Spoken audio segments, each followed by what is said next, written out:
You're probably here from my things that I like in books. This is going to be the follow-up, things I don't like in books. So, if you haven't watched that video yet, I will link it below and possibly in the cards. We'll see.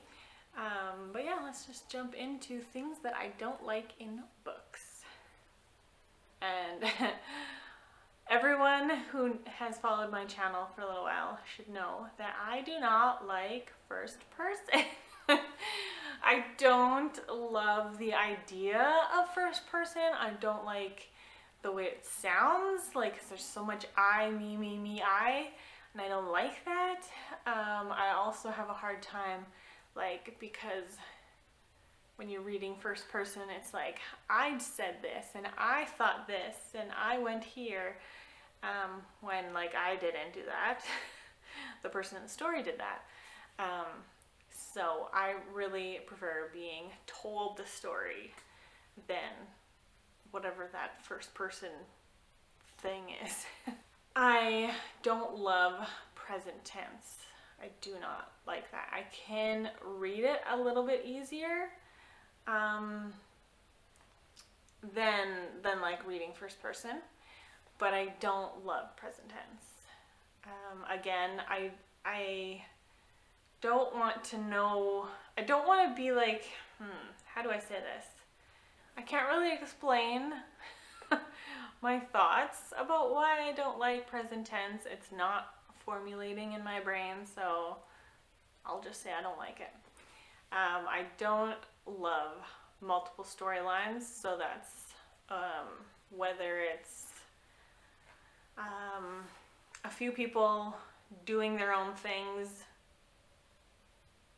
that seemingly are not related. Obviously, most of the time, by the end of the book, they are connected somehow, right? But I guess that also leads into dual timeline. Is not my favorite. I do have some favorites from that genre, or from that trope, I guess, but I don't, like, it doesn't excite me when I hear a book is dual timeline, and the process, the experience of reading dual timeline isn't super enjoyable for me. Mostly, I think, because when dual timeline is written, I think most people, correct me if I'm wrong, would say that they prefer one timeline over the other, which is true for me.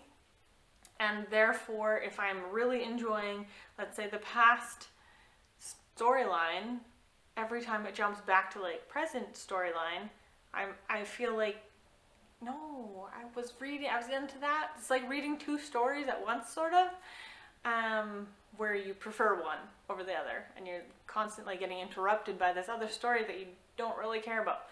If that makes sense. Okay, this one I know is probably, I would say, the majority of people who read, this is their biggest pet peeve. No, not biggest, but one of their pet peeves of tropes is the misunderstanding trope, where, like, a huge conflict is blown out of proportion because people are just not talking to each other, and it's something simple. Like, maybe you just have to just say something simple to somebody, which would eliminate the entire conflict, you know? So that's super frustrating when it's yeah, I don't like that. Another one that I don't love is a huge cast of characters, where there's so many people, I can't keep track of who is who. The descriptions, like, this is easier for me to, like, I can watch TV shows and movies with multiple characters because obviously the visual, what they look like, is attached to their person. Whereas in books, I have a really hard time, like, attaching the description of the person with that person's character, and that influences in my brain how I can follow, like, because I picture, like, scenes happening, and if I don't know what this person looked like, it's very hard for me to remember 2 chapters later that this is the same person that we were talking about. You know? I don't know if that makes sense. This is more of a genre thing, but I don't tend to love contemporary stories. Unless it's like, ooh, that sun. Okay, I think we're finding a little bit of clouds now. What was I saying now? Contemporary. Unless it is science fiction, I can, or like a really intriguing thriller or crime, but just like a drama, a contemporary drama or contemporary romance, I don't like either of those normally. I can't stand long chapters where, like, I need a break. Just, can we have a break? Because, oh, I don't know, there's something demotivating about a super long chapter. And there's one book that I can remember that I read recently where the whole book was like 10 chapters. And normally books have like 30 some chapters or whatever, you know? It depends on the size, but yeah, it's just so long. I don't know why that bothers me, but I think it is just the motivating, like, okay, finish another chapter. Whereas when you have long chapters, it's like, I only read 2 chapters and I read this book for how long? You know what I mean? Okay, oh, the sun's back. These next two kind of go hand in hand. I don't care for battle scenes. I mean, it's fine to keep the story going. If it's part of the plot, whatever, do a battle scene. But like a super descriptive battle scene where like you're getting every movement of a sword, and then so-and-so blocks that move, and then it's like this and this, and then we're gonna go here, and then they followed us, and then oh no, I don't like battle scenes. I just don't. Even in movies and TV, I don't like battle scenes. So it kind of goes into this next one where I don't love it when people are talking so much about strategy. I think that goes back to things I like, because I like action. I don't want to hear all of the planning about the strategy, and if we do this, then they might do this, and then, but if we do this, then they might do this, and well, what if we did this? And I just don't love that. I just don't love it. Okay. And then connected to the battle scene one is war.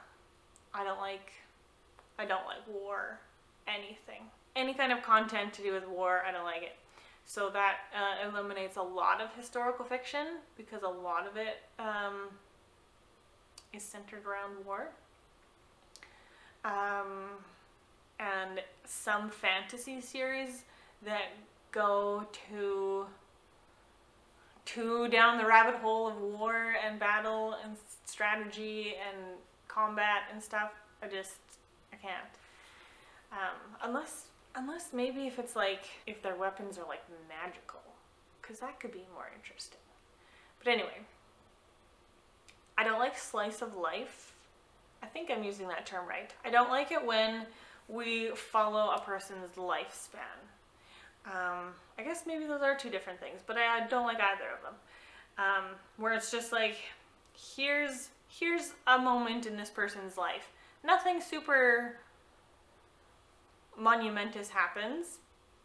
It's just part of their life.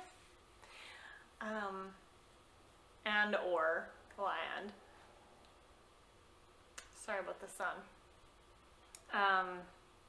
The where it spans from when they're a kid, and then we watch them grow like through their teen years and adult, and then at the end when they have reached the end of their life and they are dying. So I don't like those either. I find them very meandering and without purpose. I don't like when the main character is not likable. Okay, wow. That sun. I mean, I'm loving it, but also trying to film a video. Okay, another one, which is a big pet peeve of mine, is when, this most often happens in romance stories, but where the epilogue features the couple happily married and they're either announcing a pregnancy, or they just gave birth to their first kid, or it's like 15 years later and they have 4 kids. And I guess,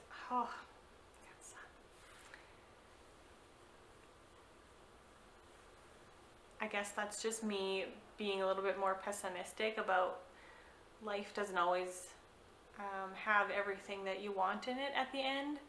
So it's just more of a frustration, a personal frustration maybe.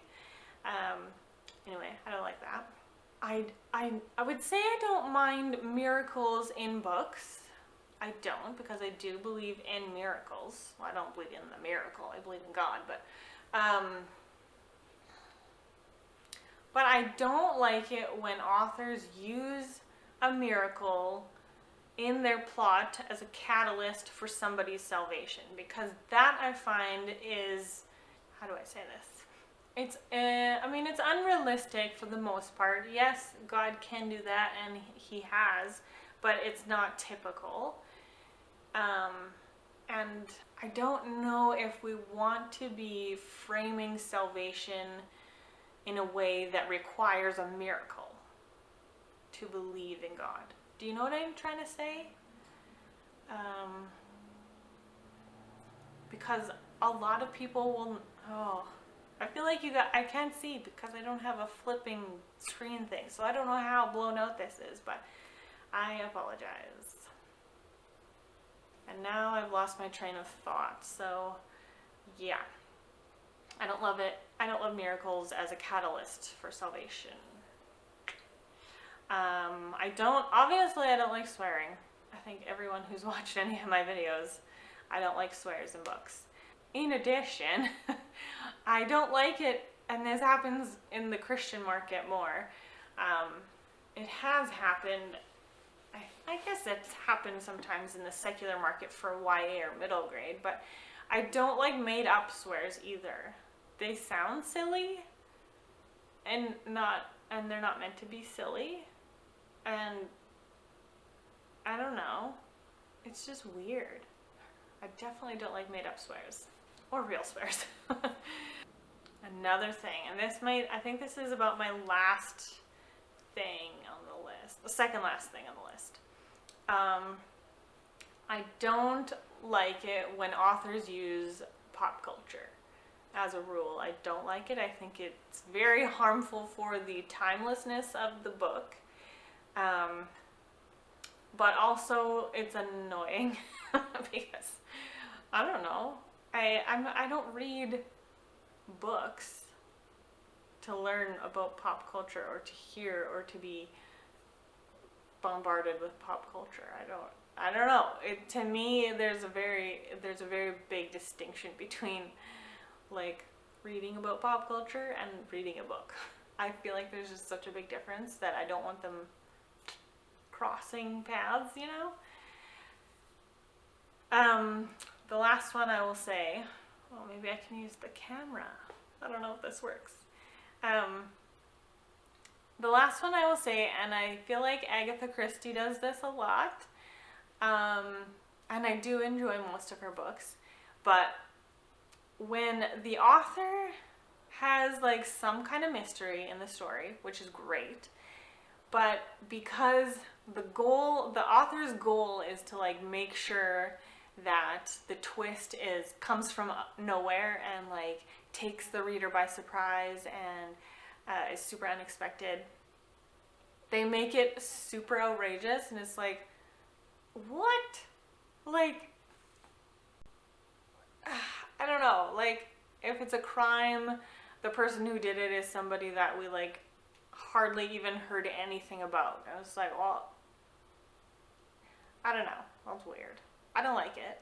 I think